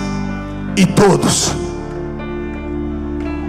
e todos, e todos, e todos, e todos, e todos foram cheios do Espírito Santo, e começaram a falar em outras línguas, conforme o Espírito Santo lhes concedia que falassem. Porque Deus deu língua aos homens, porque agora Ele diz: o véu foi rasgado. Você pode chegar perto de mim e falar em português, só que aí tem um problema. Pergunte qual? Todo mundo vai ouvir o que você está falando, incluindo o diabo. Mas se você falar em línguas, só eu vou entender. Porque quem fala em línguas não fala a homens, senão a Deus. Porque em mistérios fala com Deus. Vou te dar um exemplo do que é falar em línguas. Gilson, vem cá por favor. Fique aqui do meu lado, olhando para o povo. Eis aqui o Senhor no seu trono te olhando agora. E eis aqui você ficando cheio do Espírito Santo. Quanto mais cheio do Espírito Santo, mais você se aproxima. Vocês saem da terra e entram nas regiões celestiais. Paulo falando aos Coríntios, você vai falando em línguas e vai se aproximando, até que você chega bem aqui, ó. E você faz isso aqui quando fala em línguas.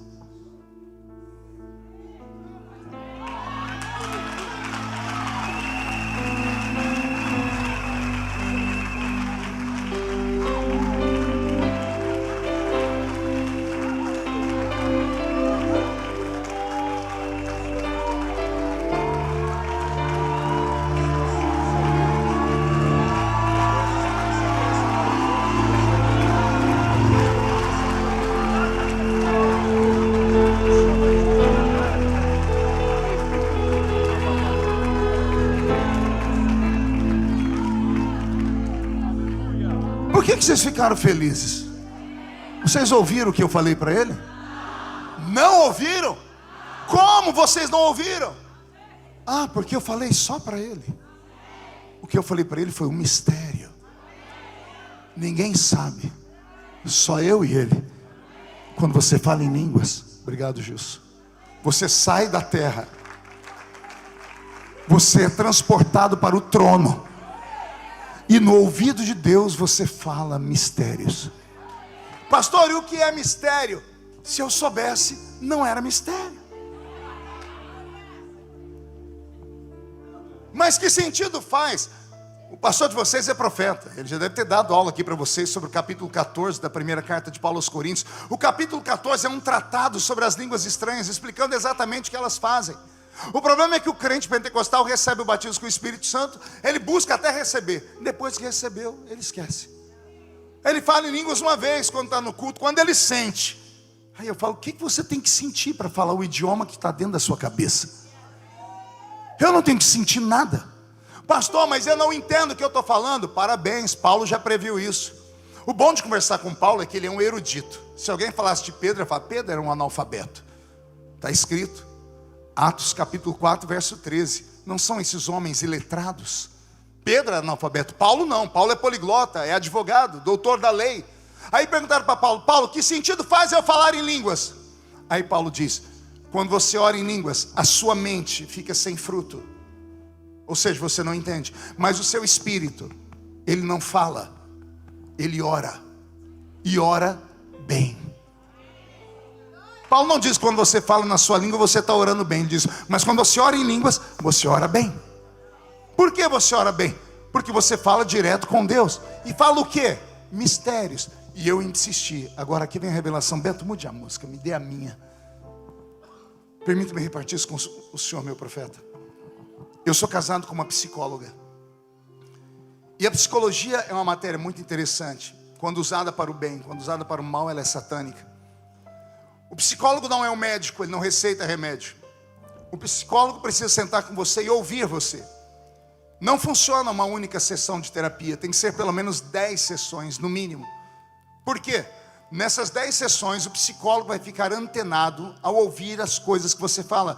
Quando o ser humano tem um problema muito grave, ele acaba repetindo muito sobre o seu problema, ele acaba falando só sobre aquilo, ou liberando algumas palavras.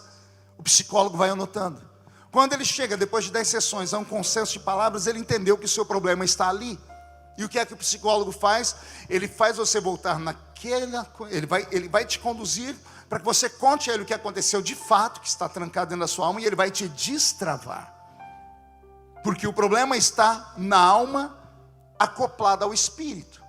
Porque é conhecimento, memórias antigas, somadas a sentimentos angustiantes. Depressão é uma soma de sentimentos. Um passado de frustração, sem perspectiva de um futuro, a pessoa se perde na mente e quer morrer, porque não tem mais sentido viver. E isso são sentimentos.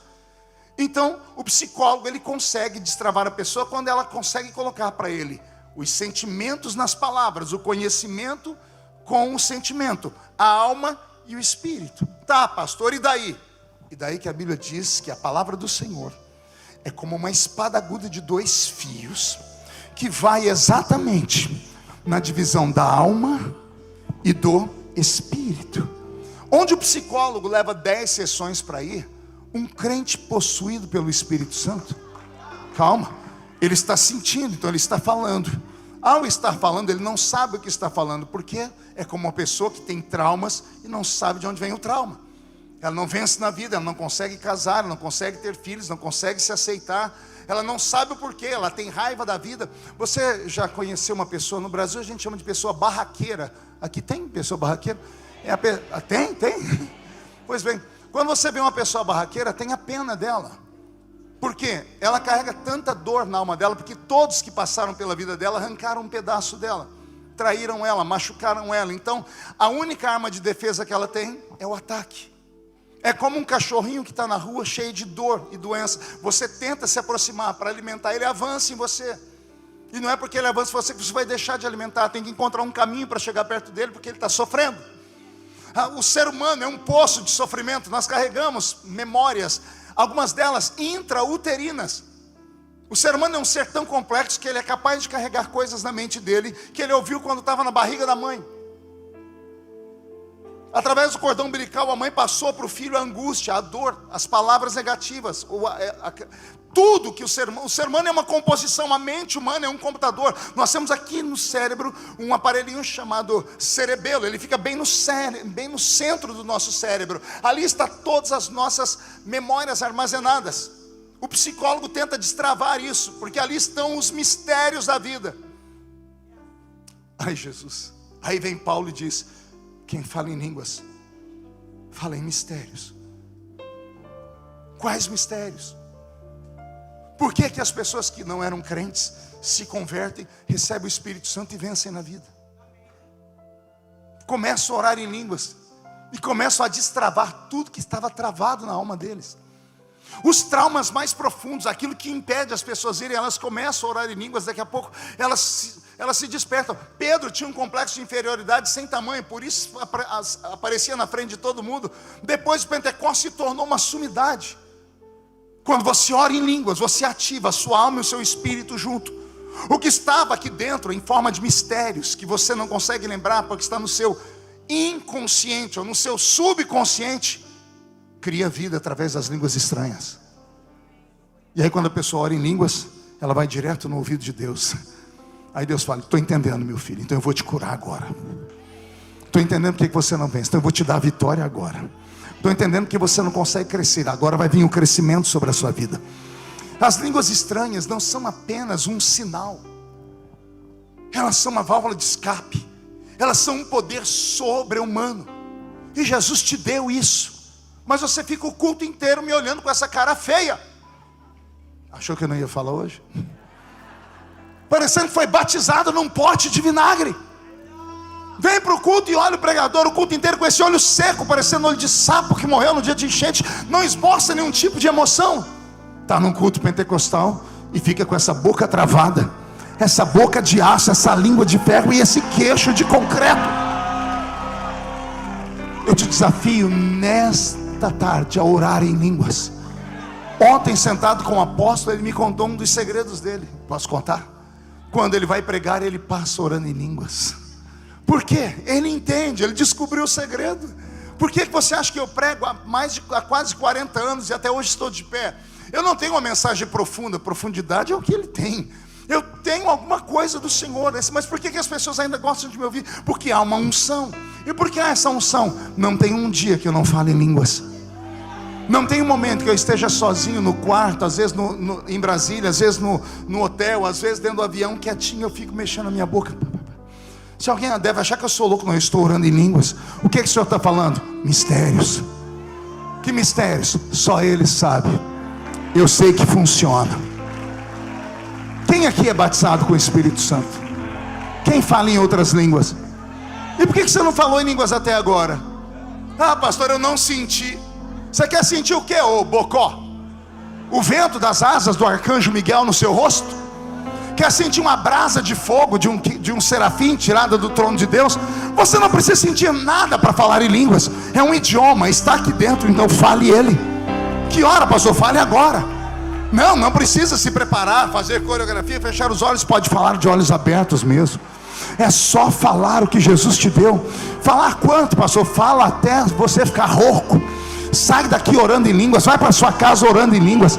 Toma banho falando em línguas. Terminou o almoço, fala em línguas. Por quê? Se liga com aquilo que transcende, com aquilo que é metafísico, com aquilo que é invisível e sobrenatural. A nossa fé é uma fé pentecostal. E detalhe, nós não devemos satisfação a ninguém.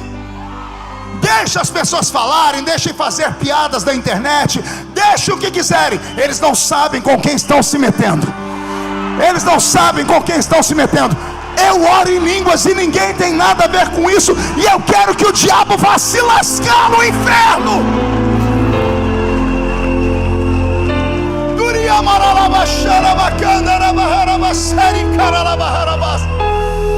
Eu estou te dando uma chave nesta tarde. Se você é pentecostal raiz de verdade, guarde o que eu estou te falando, e você vai ser ativado. E quando Deus ativar o seu espírito, não tem demônio na terra, não tem homem, não tem anjo no céu capaz de roubar o que Deus vai te dar. Aliás, Deus vai te dar uma unção tão forte neste domingo, que alguns crentes, quando saírem por aquela porta, antes de ir para casa, vão passar na frente de algum centro de feitiçaria, só para caçar confusão com o diabo, só para falar para ele: eu sei quem eu sou, eu sei o que eu tenho, eu sei de onde eu vim, eu sei para onde eu vou, E enquanto eu estiver aqui, você tem que me respeitar, Satanás. Só quem é imagem e semelhança de Deus reage dando um grito, por favor.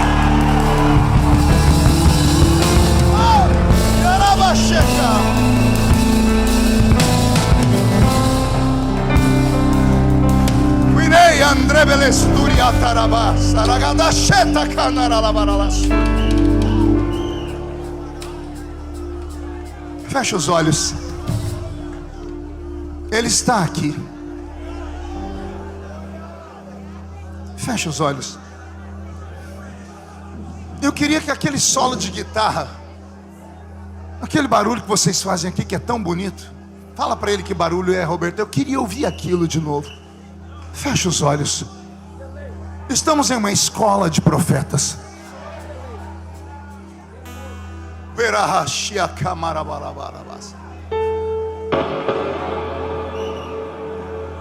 O Espírito Santo está aqui. Ei, olhe para mim por um momento. A Bíblia diz: porão a mão sobre os enfermos e os curarão. A Bíblia diz: onde a planta do seu pé pisar, eu te dou por herança. Olhe para a sua mão. Você acha que essa mão aí, cheia de carne, osso, calos, esmalte, anéis, você acha mesmo que é essa mão aí que cura alguém? Olhe para os seus pés. Tenta lembrar a última vez que você viu eles. Você acha mesmo que são os seus pés que tomam conta de algum território? Esse pé chulezento, cheio de frieira, doenças, joanete, unha encravada. Se eu desse uma ordem aqui, todos os machos da casa tirem o sapato, ninguém ficava aqui dentro. Ia ter gente que achar que está no inferno. Como é que esse pé chulezento, fedorento pode tomar conta de algum lugar? Pergunte para mim, o que é que acontece, pastor? Paulo diz: vós sois templo do Espírito Santo. O Espírito Santo habita dentro de nós. Deixe-me ver aqui. Meu pastor, venha cá me ajudar, por favor. Pegue na minha mão. O Espírito Santo com você. Pegue na minha cintura. Coloque a mão direita em cima da minha mão direita. Feche os dedos. Tranquilo, sem apertar. Segura firme na minha cintura. Pé direito, pé esquerdo. Vamos caminhar.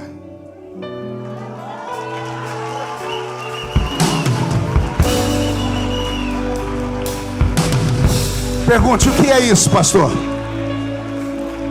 É você caminhando.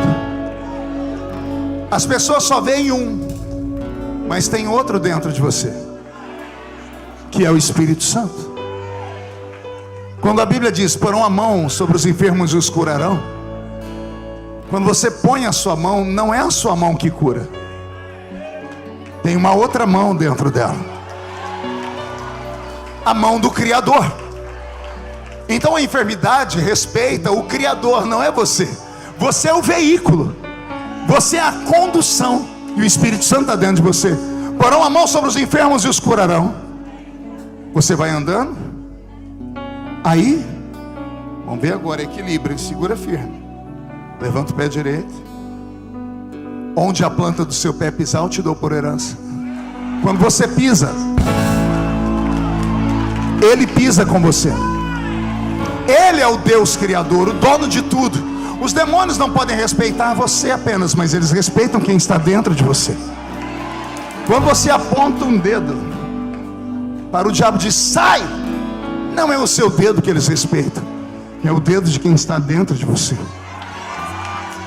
Por que o profeta olha para as pessoas e vê coisas? Não são os olhos dele, o olho dele só vê a carcaça, mas quem está dentro dele olha e vê o oculto. Alguém está entendendo isso? Você tem o Espírito Santo, E Ele está caminhando no nosso meio. E Ele quer sair daqui com você para a sua casa. Ele quer determinar o seu milagre nessa tarde.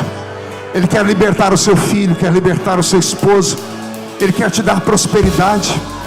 Ele veio adornar a igreja, Ele veio preparar a igreja, Ele veio encher a igreja da presença de Deus.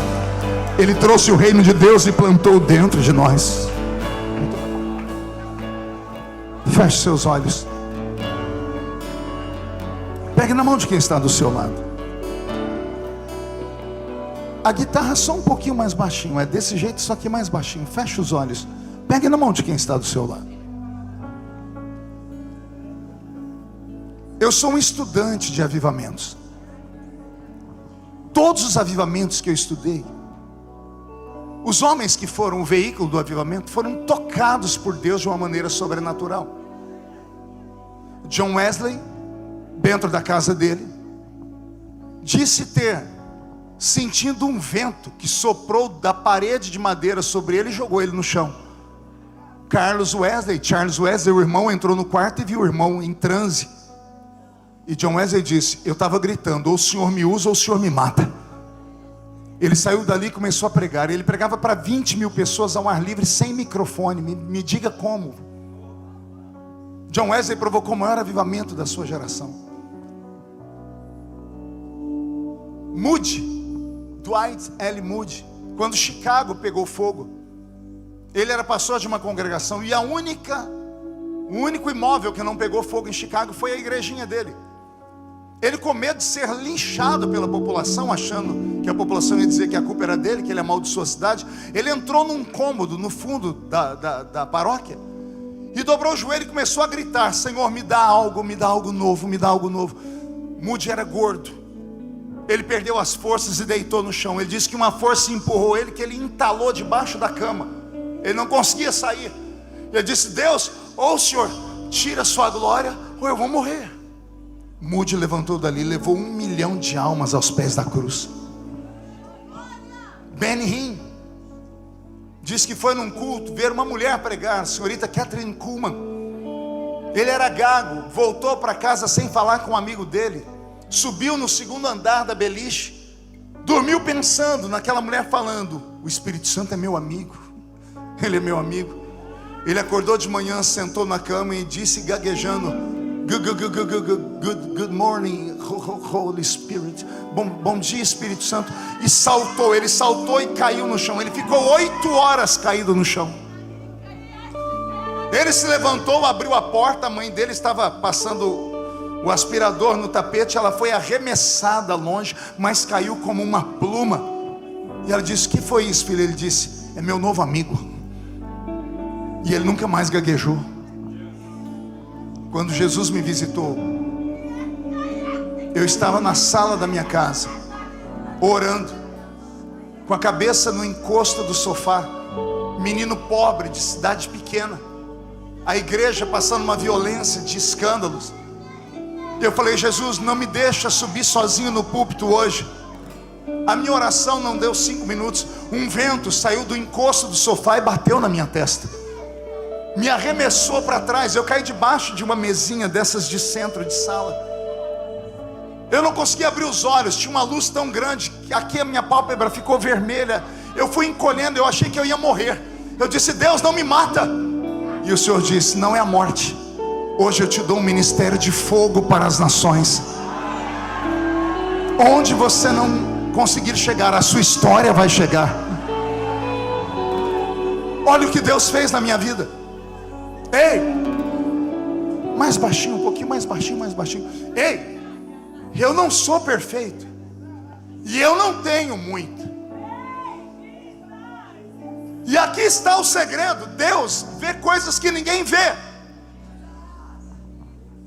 Então você não pode colocar bloqueios, não pode dar desculpas, não pode falar que você é pobre, que você é assim ou assado. Não. Você só deve dizer: se é verdade o que ele está falando, eu quero. Eu quero. Eu quero. Porque Deus precisa de você. Como assim, pastor? Deus precisa de você. Deus precisa do veículo. Os anjos quiseram, Deus não deu a eles, deu a você. Assim como o diabo não pode se materializar aqui agora, e para isso ele teria que ter um corpo. Jesus criou um corpo para ele, a igreja é o corpo. E Jesus opera através do corpo. É através de você que ele quer operar. Solte a mão de quem está do seu lado e traz as duas mãos no peito assim, em forma de um abraço. Feche os olhos. Senhor, Deus da minha infância,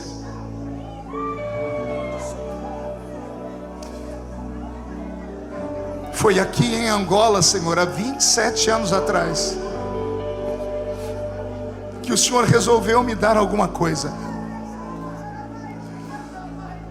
E eu estou no mesmo solo, Senhor, de 27 anos atrás. Eu fiquei velho, Senhor. Eu carrego no corpo muitas cicatrizes. Carrego muitas cicatrizes na alma.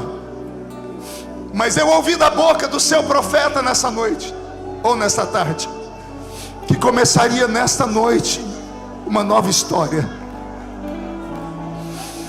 Se ainda há unção sobre a minha vida, da mesma unção que veio sobre a minha vida, eu gostaria que o Senhor repartisse com esta multidão. E onde houver um homem, uma mulher que desejam, dentro ou fora do templo, na minha frente, atrás ou nas laterais, o mesmo vento que soprou sobre a minha vida, sopre sobre o verbo vivo. Agora, agora, onde houver alguém que o Senhor quer usar, toca neles agora.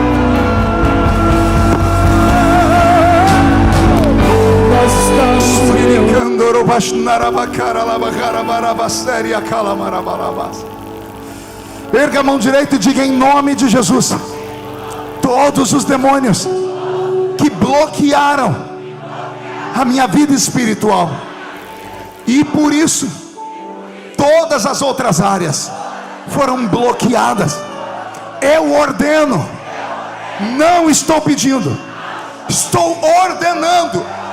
Venha para a palma da minha mão agora. Feche a sua mão com autoridade. Vou contar até 3. No 3 você vai jogar no chão e vai pisar em cima. E nós vamos fazer cumprir Lucas 10:19.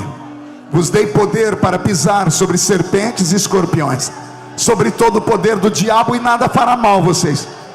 E aí vamos abraçar umas 2 pessoas e vamos dizer para cada uma delas assim: hoje eu subi de nível. 1, você nunca mais será o mesmo. 1,5, sua família sentirá orgulho de você de novo.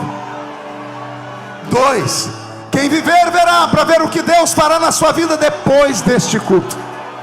2,5, o ministério Verbo Vivo vai fincar estacas pelos 4 cantos do mundo. A unção profética deste ministério vai abraçar nações. Filhos e filhas sairão daqui como profetas, e o Senhor trará o maior avivamento que a África já ouviu. 2,5, Angola será sacudida pela presença de Deus. 3, jogue no chão, pise em cima, abrace 2 pessoas. Eu não sou daqui, na casa voltarei. Ele vem me buscar e com ele Amém. Abaixe as mãos. Eu senti no coração de fazer algo. Feche os olhos. Eu vou falar sobre doenças e sintomas de doenças. Se você tiver a doença ou o sintoma, você vai só levantar a mão. Feche os olhos. Eu tenho aqui pessoas com problemas no estômago, úlcera, gastrite, câncer no estômago. Pessoas que estão com ânsia de vômito nesse exato momento. Mulheres com problemas de tireoide. Mulheres que detectaram caroços nos seios. Pessoas com cancros e caroços esparramados pelo corpo. Mulheres estéreis que não podem gerar. Homens estéreis que não podem gerar. Pessoas com problemas dos ossos. Artrite, artrose, osteoporose, reumatismo. Pessoas com problemas nos olhos. Miopia, hipermetropia, astigmatismo, catarata, cegueira. Pessoas com manchas na pele. Pessoas com queda de cabelo excessivo. Pessoas com problemas de respiração. Pessoas com problemas nos rins. Pessoas com problema no coração. Pessoas que estão aguardando uma oportunidade para fazer uma cirurgia. Pessoas que estão aguardando o resultado de médicos, de exames. Pessoas que não estão doentes com alguma coisa que eu falei, mas têm outro tipo de doença. Pessoas que não estão doentes, mas deixaram alguém doente em casa, ou em outra cidade, ou no hospital. Todos vocês que foram tocados por essa palavra, levante a mão direita para eu saber onde estão. Segure a mão direita erguida. Se você está pela internet, faça a mesma coisa. Coloque a mão no local da enfermidade. Se for da cintura para baixo, coloque a mão no coração. Coloque a mão no local da enfermidade ou no coração. Ninguém de mão levantada agora. Ou a mão deve estar no coração ou no local da enfermidade. Feche os olhos. Quando Jesus passou por aqui, Ele definiu enfermidade e definiu doença. Ele disse: a doença é física. É uma patologia, ela é congênita. Ela pode ser herdada ou adquirida. Mas Jesus também falou sobre espíritos de enfermidade. O espírito de enfermidade é uma entidade que encontra uma brecha na armadura do crente. Quando o crente peca e não confessa, quando ele deixa passar um momento de erro, não podendo ficar endemoniado porque o Espírito Santo habita em você, o diabo consegue a legalidade de plantar um espírito de enfermidade. Geralmente o espírito de enfermidade entra pela boca, através de comida sacrificada a ídolos, através de obra de feitiçaria. Às vezes o espírito de enfermidade entra através de pontos de contato com roupas. Eu recebi aqui uma roupa da igreja, por isso uso ela tranquilamente. O lenço de Paulo levava a cura, mas outras pessoas entram em lojas e não sabem a procedência e acabam comprando e usando sem consagrar. Eu estava no Brasil dia desses, na cidade de Ji-Paraná. Pastor Roberto estava lá. Uma menina de 12 anos, na hora da oração, vomitou agulhas amarradas com cabelo. Como é que isso entrou dentro dela? Espíritos de enfermidade. Nós vamos orar. Eu não sou curandeiro. Eu não tenho dom, dos pastores têm o dom de cura. Mas eu tenho a mesma promessa deles. Os sinais seguirão aos que crerem. Feche os olhos. Jesus, eu preciso que a igreja Verbo Vivo agora, em 2 momentos da oração, seja transformada. No primeiro momento, Senhor, que é onde eu oro sobre os espíritos de enfermidade, eu preciso de uma muralha de fogo ao redor da igreja. Eu preciso de anjos com espadas de fogo para me ajudarem, Senhor, a expelir as castas de espírito de enfermidade. nome de Jesus Cristo, o Nazareno, todos os espíritos de enfermidade que encontraram uma brecha na vida desse homem e desta mulher, e entraram através de comida enfeitiçada, através de pontos de contato, não me interessa. Alguns estão até sentindo ânsia de vômito agora. Tudo que entrou, sai. Solta ela. Solta ele. Solta ela agora. O que entrou pela boca sai. Sai. Não importa se está aqui dentro, aí fora ou pela internet. O que entrou pela boca, sai. Obra de feitiçaria, sai. Obra de voodoo, sai. Sai. Sai. Raízes, agulha, cabelo, asas de morcego, patas de sapo. Eu estou dizendo, sai. Solta agora, sai. A igreja orando, a igreja orando, a igreja orando. Em nome de Jesus Cristo, todos os espíritos malignos que estão pululando pelo corpo dele ou dela, saíram agora do estômago, estão nas costas, estão fazendo as costas arder. Saíram das costas, foram para a cabeça, está dando enxaqueca. Saíram da cabeça, estão indo pelos pés. Sai do corpo inteiro. Senhor, eu estou ouvindo gritos.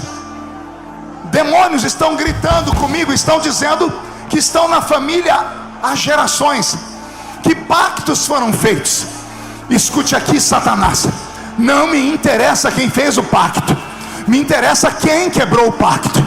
Gálatas capítulo 3, toda maldição foi crucificada na cruz.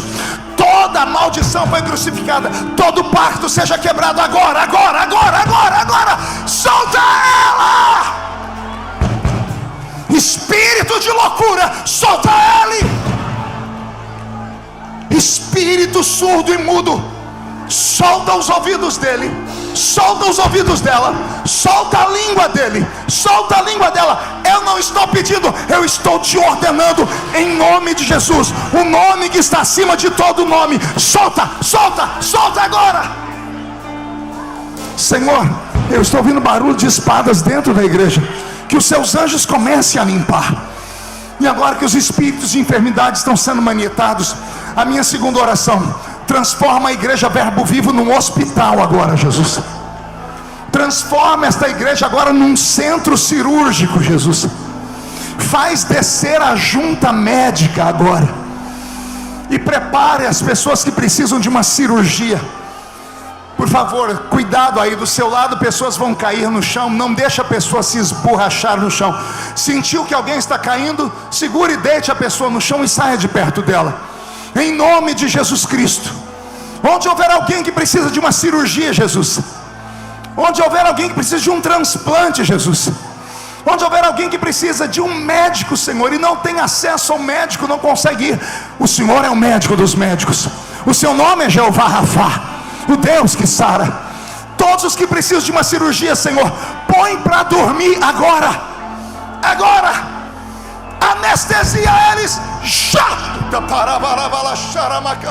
Não deixa a pessoa se esborrachar. Isso. Deita ela no chão. Só deita ela e saia de perto dela. Em nome de Jesus Cristo, Senhor. Comece a trocar o coração. Troca os rins. Troca o fígado que já está podre. Senhor, coloque os seus dedos na parede dos rins e faz descer, Senhor, os cálculos renais. Que essas pedras vão saindo e descendo até o canal da uretra, meu Pai.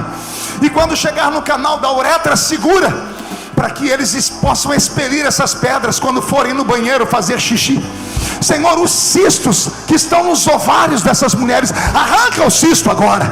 E que ele desça, Senhor, e fique parado até ela chegar ao banheiro, aqui ou na sua casa. Senhor, limpa os ossos, limpa o sangue, limpa a pele. Senhor, arranca os caroços. Senhor, trata desta tireoide. Senhor, trata do aparelho respiratório. Senhor, tira agora toda a enfermidade. Mata o câncer, meu Pai. Mata esse câncer agora, da planta dos pés ao alto da cabeça. Faz uma limpeza nos que estão aqui, nos que estão lá fora, nos que estão assistindo pela internet.